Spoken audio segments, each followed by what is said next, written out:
Breaking news, breaking news, breaking news.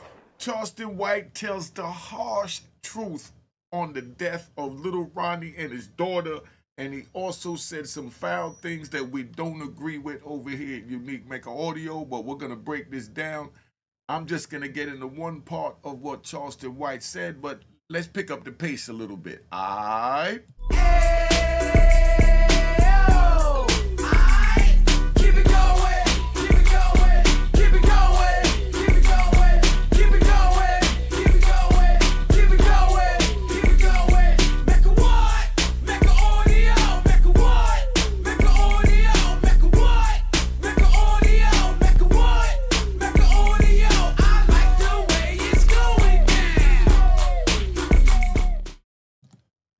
You know what it is. Unique Mecca Audio, man. I'm here. We're going to play this joint here with Charleston White. And this right here, a lot of people is not going to understand it. A lot of people is going to be hurt by it. But I'm going to try and make clarity of it because it makes sense what he says. All people died around him. Children died around Go Yeah Yo. Y'all forgot? Haven't y'all forgot? My 40 go boom. But now it's an innocent baby. None of us is innocent, not even that baby who lost her life, because the Bible says that you will suffer from your father's sins. Even if he absent, you will suffer from your father's sins. So that baby had to suffer for her father's sins. All right, see what he's saying right there so y'all understand, right? He's talking about karma. Karma comes back to us. I suffered for one of my ancestors' sins, maybe my father's sins, because my father did 2 years in prison. But whatever we do trickles over and affects the ones that's the most nearest and dearest to us and connected to us spiritually. So we must think what we're going to do and how we're going to do it in order to know how to project and shape our children's future. This young man is no different than me and thousands of y'all watching me now. Meaning he's lost. He was lost. I was lost. I lost my brother. My brother got gunned down, too, to the head. That's how real it is out there. And that's why I'm trying to tell you, don't go out there. I'm not trying to talk you out of it. I'm telling you don't go out there. But I'm also letting you know, respectfully, if you do decide to go out there, know that these are the consequences of the street. And what we do on the street, we get away with at the time. But karma never forgets. Just like we get blessed for doing good deeds, we get punished for doing bad deeds. It might skip you and it might go to your son. It might skip your son and go to your grandson or your granddaughter. But it will come back to get you. So whatever our ancestors has done that put us in these shackles and situations that we're in right now, whatever they have done, only way for us to move forward and correct that is for us to start doing the right thing. Put good deeds out there. This is a 5-year-old child, a day after her birthday, she's with her father at 11 o'clock in the morning at the car wash, getting the car cleaned up to put the little trees in, have it smelling good, put the window down, and, you know, have his beautiful daughter in the car and just chill out and enjoy his freedom in his life. And instead, he was gunned down. And that's what's so sad, but, you know, let me play the rest of this Charleston White joint for you, man. Hold up. All right, so look, man. Now, by now, I'm sure everyone has heard of the unfortunate news the tragic death of Fort Worth rapper Little Ronnie. All right, so that's where we at. Now I'm gonna try and give you something else so you understand. But what I really want y'all to really pay attention to is what we do does come back to harm us. Now I'm gonna pull up, let me see where I'm gonna go. I'm gonna pull up his baby mother's response real quick, right? We're gonna do his baby mother's response so you could see, how they're mourning. Everyone mourns different. Now, this is a mother that lost her 5-year-old child reacting after losing her child. All right? In 2025. Let me say that for the record. Give him and he take him, bitch. We all gotta die around this bitch. I ain't fucked up about it. I fucked up about how she left around this bitch, but I ain't fucked up about it. Fuck you talking about, bitch. Cause y'all know, y'all wasn't fucking with my baby around this bitch. And she going out this bitch and style Gucci everything. Fuck you talking about. Yeah. Yeah. Come on. Bitch. And her baby daddy gonna be proud of everything, nigga. Shout out to Petey. Fuck you talking about. The Three Stooges. Nigga James Carroll, nigga the tax man.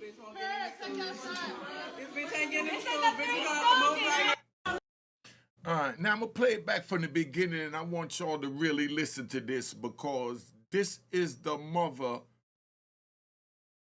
of that beautiful child you see sitting there right now. That's the mother.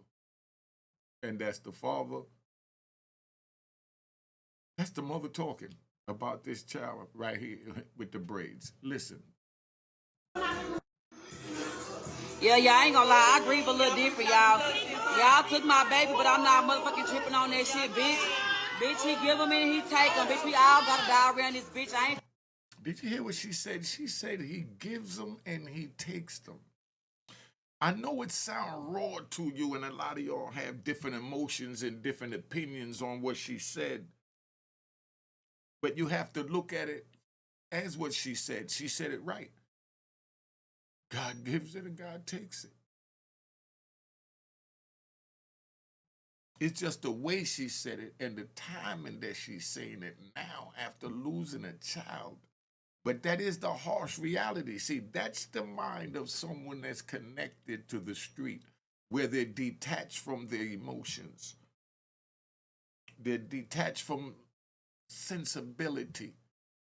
It's not a bad thing, because I'm like that too. But this is where I'm trying to prevent y'all from going. I'm trying to prevent y'all from going down that path of detachment from the basic needs that God gave us to survive. We have to have emotions, sensibility, empathy. We lose that empathy along the line. And if you don't know what empathy is, that's like putting yourself in someone's shoes to see how that mother feels that's saying this. This is the way she's mourning by just tapping into the reality of the situation that I knew my baby daddy was out there. I know we out there. I know how we live, and this is what it is. God gives it and God takes it. But it sounds harsh for y'all to see it on YouTube. But this is what happens when you become a product of the street. And I'm a product of that street. So I understand what she's going through. And I would never judge her on what she's going through. But a lot of y'all watching would judge her. But did she say anything wrong? He gives it and he takes it. It's just now is not the time to say it. You just lost a 5-year-old child. But who are we to say how you should grieve? That's how you choose to grieve. Let me tell you a story, Rob. We're going to take a ride. I know a mother that's so strong that lost a son, and during the whole process, she never cried. She threw her shoulders up strong after losing a son to gun violence.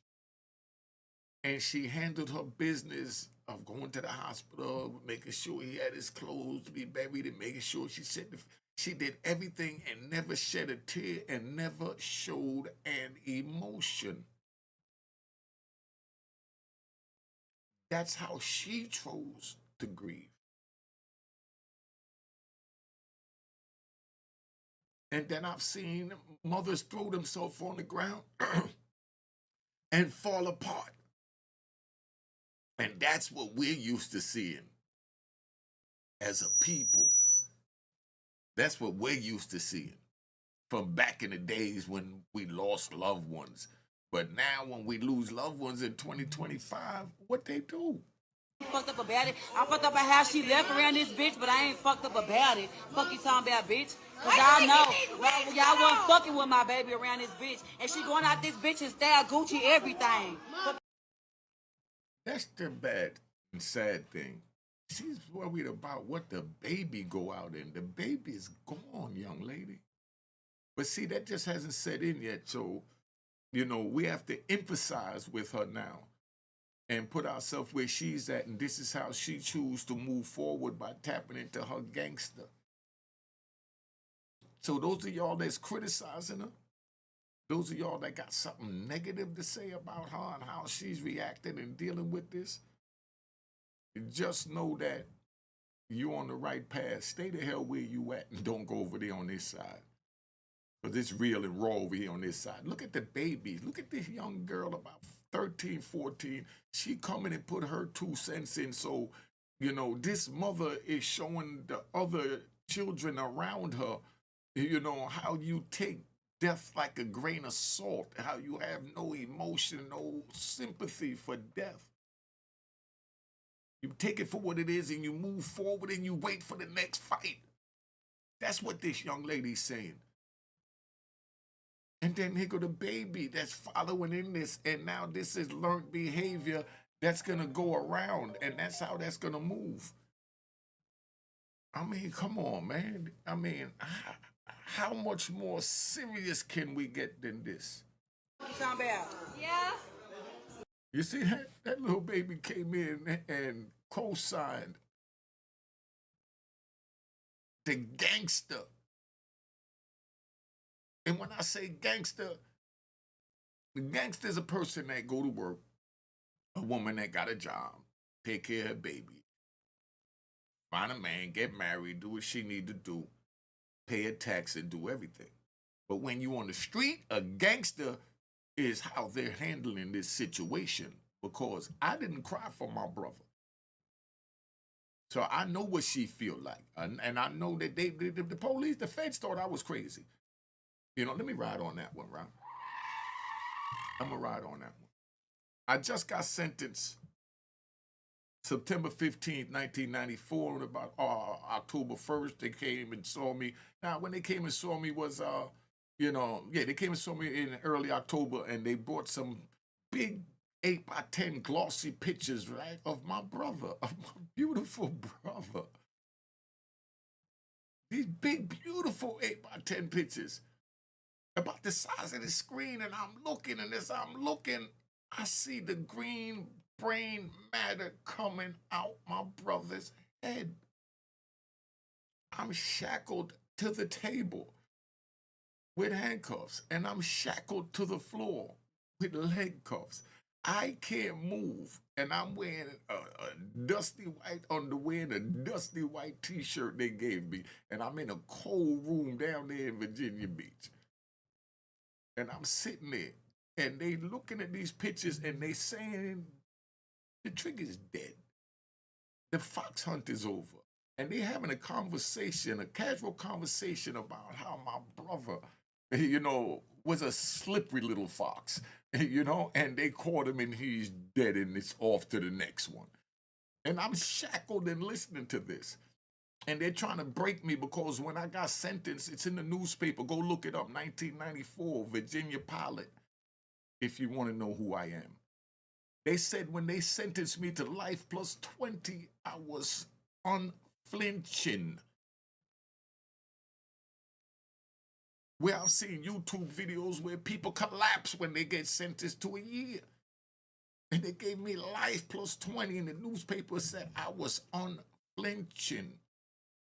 But that's how I chose to deal with accepting the reality of my actions that led me to be sentenced. And that's how this mother of Little Ronnie's child is choosing to deal with the reality of losing a child by her actions and the father's actions by staying in the street instead of working on getting out the street.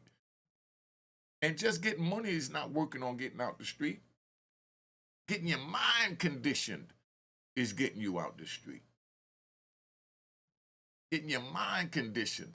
But anyway, I'm laying there and they got the pictures over there while they there. They telling jokes and I'm sitting there and I'm holding everything in me, trying not to collapse.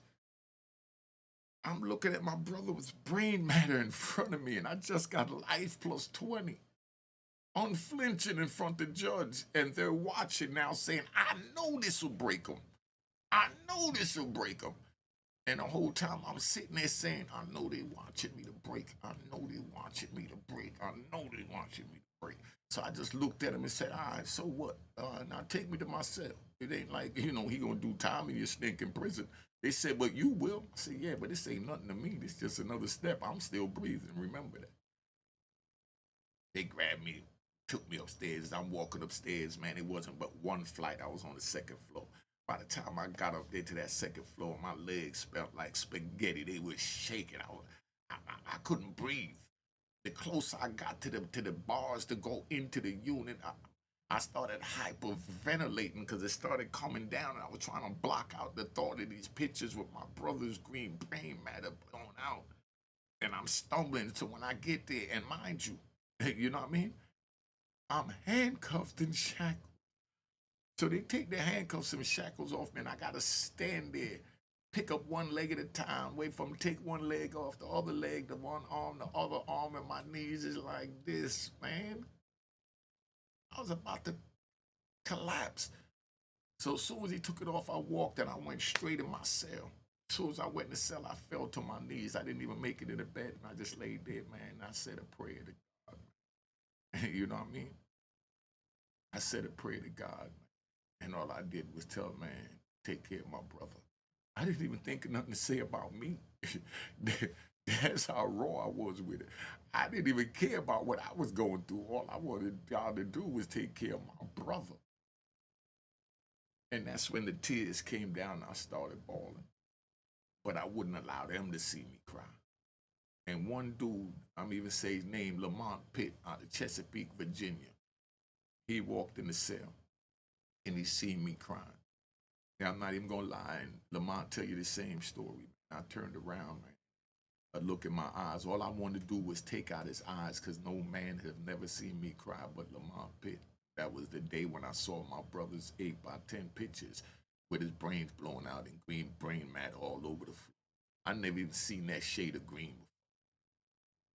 And I love green. Green's my favorite color. You know what I mean? But you see, I can laugh about it because it's like I'm detached from this. It's like this young lady's detached from the reality of what's going on, meaning in society, but she's very much attached to, and in tuned what's going on in her reality. You know what I mean? Which is the street. Like I said, where I paused it, this young lady stood up there to add her 2 cents in and said, yeah, you know what it is. You know what I mean? I know how to deal with this.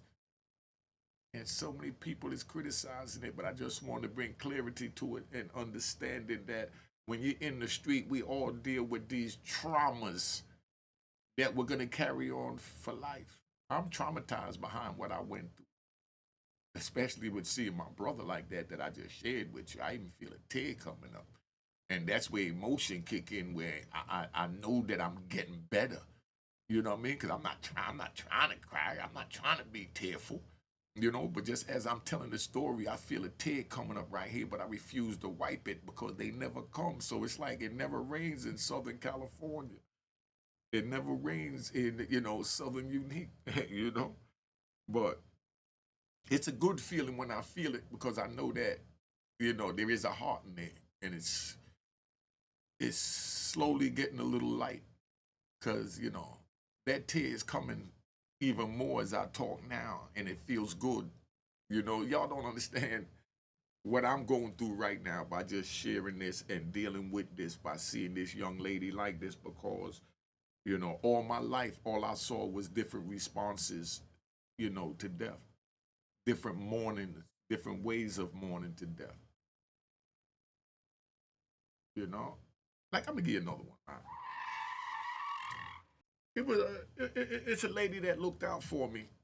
You know, I ain't in touch with her people yet, so I'm not gonna mention her name. But it's a lady that looked out for me because when I was locked up in Jersey as a juvenile for burglary, I used to have to call her to get to talk to my girl on a three-way because my girl's father wouldn't allow me to call. So, you know, and you had to pay like $8 a call or something. So I ran up a bill, and when I came home, I went and made sure that I looked out for this lady, and the lady always looked out for me. And then my father died. And as hard as it may sound, I said, thank God. Kill me. You know what I mean? But that's what I'm trying to tell you. I don't want you to be detached like me. I said, thank God. You know? And it wasn't that he was a bad man. It's just that he left my mother, and I love my mother so much. And if you violate my mother, you become my enemy, even if you're my father. Did you hear what I just said? If you violate my mother, you become my enemy, even if you're my father.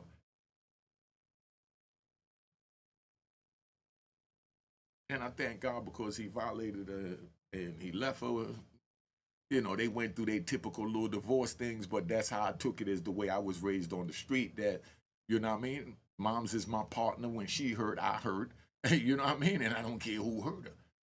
You know, and I know it's dead wrong from, you know, a sane point of view, you know, a non-traumatistic point of view. But in my world, you know, it made sense. I thank God he was dead because he hurt my mother. And I know y'all don't understand that, but I give y'all the real over here. And even another tear getting ready to come because, you know, he was good at times. You know, I'm saying he was a terrible dude, but, you know, you violate moms and everything goes out the window. That's like a person snitching. Everything goes out the window. You know, these are just things that was embedded in me that I don't want to be embedded in you. So I want you to see how it has me screwed up. I want you to see how it has me all traumatized up in a ball. But we don't need you like that. You know, let me get back to this, man. So I get up out of here because these tears getting ready to come. But that's when I know that, man, there's hope for me. There's hope for me, man. Say a prayer for me, y'all. Please say a prayer to help me get rid of some of this trauma, man. Yeah. Come on. Bitch. And her baby daddy gonna be proud of everything, nigga. Shout out to Petey. Fuck you talking about. The Three Stooges. Nigga, James Carroll, nigga, the tax man.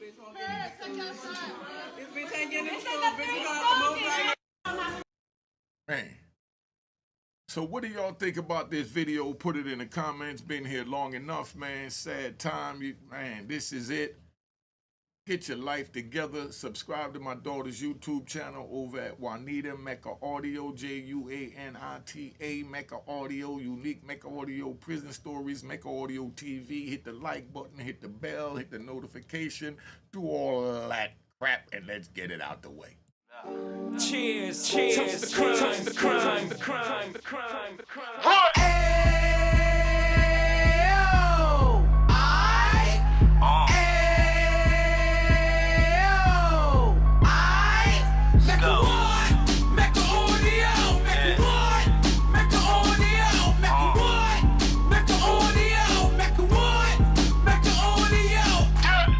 Fresh out the can of 26, yeah. Heat back on the strip, getting back in the mix. Yeah. What he mentions a gift. Right. You stand up 10 toes down, and I suggest you pay attention to this. Real. Take a little gully posse and put it in Harlem. He cut from the bottom, came up from the bottom. Drop the book, you should go and get it. The Instagram page and the YouTube, you could go and visit. Yeah. Then you could consider yourself linked in. Real. Sit front row and get Jews from a kingpin. How he went through it, so you ain't gotta go do it. To not pay attention would be stupid. Talking about a man that probably put your grandfather on. Probably the reason that him and your grams got along. A man that generated millions on the block. Did his time, never squilling to the cops, Mecca Audio. Mecca Audio,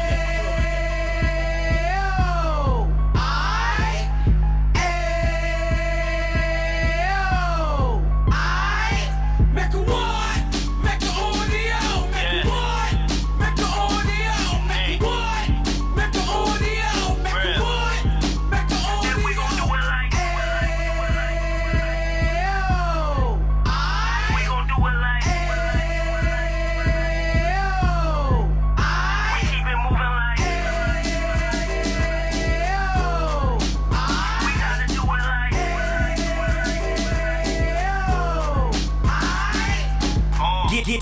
drive like 2 G's in the 90s. Drop top Beamer so shiny. I let shorty go, she was whining. Treat her like my past, she behind me.